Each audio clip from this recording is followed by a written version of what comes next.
তো আমরা যখন ঋষিকেশে চলে আসবো তখন আমাদের একটা চেক পয়েন্ট পড়বে, যেটা আমাদের কেদারনাথের যেটা আমরা পাস করছি সেটা আমাদেরকে দেখাতে হবে। আর গাড়ির জন্যে যে ই পাস হয়, ই পাস দেখাতে হবে। এ দুটো আপনারা বার করে রাখবেন, কেন আপনারই সুবিধা হবে। এটা ঋষিকেশের বিচের পরেই পড়বে।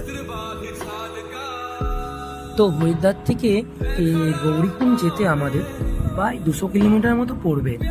যত পারবে সকাল সকাল বেরোনোর চেষ্টা করবে, তাহলে কি হবে, রাস্তার যে দর্শনীয় স্থানগুলো আছে সেগুলো আপনারা দর্শন করতে করতে যাবেন।